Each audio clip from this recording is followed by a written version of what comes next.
Hello, I'm Peter Burton and welcome to State Focus. First today, before Victoria was devastated by the fires, Independent MP Craig Ingram from the East Gippsland area was one of those lobbying long and hard for the Brumby government to clear trees from roadsides. So many people lost their lives fleeing the inferno because their escape route was blocked by fallen trees. And Craig joins us now for his thoughts. Craig, thanks so much for being with us. Is this a case of I told you so?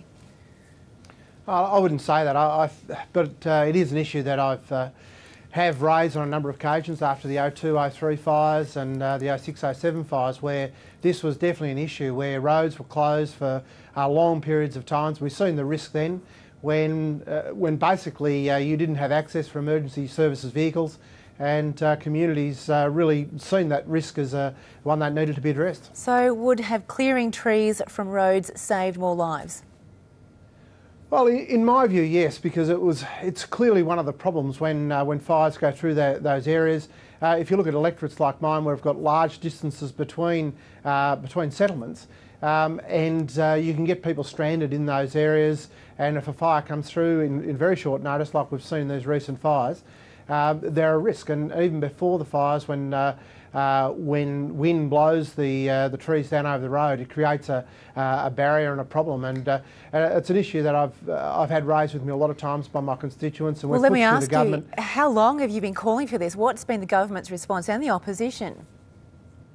Well, basically, the first time I raised it formally was to the Bruce Esplin inquiry after 02-03, when we had similar issues in around Omeo and Buchan, Walgoomerang, Black Mountain after the fires that went through those areas.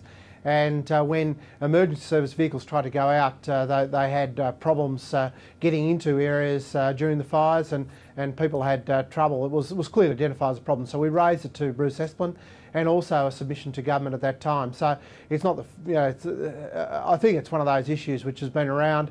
The community have seen it as a problem, and basically what's happened is so over a number of governments, policies have changed, which has led to native vegetation policies that have caused problems that trees haven't been able to be cleared, vegetation hasn't been able to be cleared. Do you think the Greens have had too much influence over fuel reduction burning?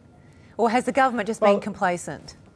Well, fuel reduction burning is another issue, and in my view, roadside clearing is only just one problem, and it's not necessarily just the trees. Trees which can fall over the roads need to be addressed. When you're widening roads, we should have in the contracts to make sure that the vegetation can be kept cleared. A large part of the problem is actually the vegetation under the trees, which is probably as big a problem as the trees themselves. So it's really about setting up a policy. Have the Greens had too much influence? My view there, with what we've seen with the decline in fuel reduction burning and native vegetation clearances around houses and also around roads, I think it's successive governments have had these problems. We try and have one state policy right across the state, and we don't look at things in isolated cases. And in my area, clearly this is a problem because we've got a large amount of vegetation close to roads. Could you see a legislation forcing bushland management or councils to comply with tougher regulations for fallback burning?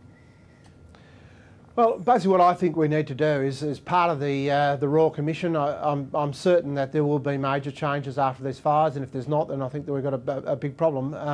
What I think will come out of this is some of those issues which have been raised over a number of years will be addressed, and I think the roadside clearance one is one. I think vegetation around houses and where we build our houses will be another issue. And I've also been a long advocate for increase in prescribed burning, both ecological and fuel reduction burning around settlements. And I think that's something that has to be addressed as part of the outcome of these fires, because clearly that is the issue. If you reduce the amount of fuel in and around where people are either driving on roads or having dwellings, you're going to reduce the amount of flammable material and reduce the intensity of the fires, and you will save lives. Just to finish off, isn't it a little too late to be having these discussions now? Look, I think we have to learn from mistakes, and I think we probably should have learned them from them in 02-03 and 06-07, when we had 1 million hectares predominantly of my electorate in both those fire seasons burnt. And that's why I've been a strong advocate for this. And even before that, I grew up in a community where fire was a constant threat. And I think we've unfortunately, we probably haven't made the changes that we need to, you know, after the Canberra fires, after Ash Wednesday and other previous fires. But I think this loss of life has raised it to a whole new level, and I think there will be that constant call for improvement of the policies. Right. I think the other issue is, though, it's okay now when the reminder is very fresh. The problem will be in 3 and 4 years' time when the memory starts to fade and there are other issues which are major problems. That's when I think the community needs to maintain their vigilance. All right, Craig, appreciate your time this morning. Thanks so much for joining us. It's a pleasure.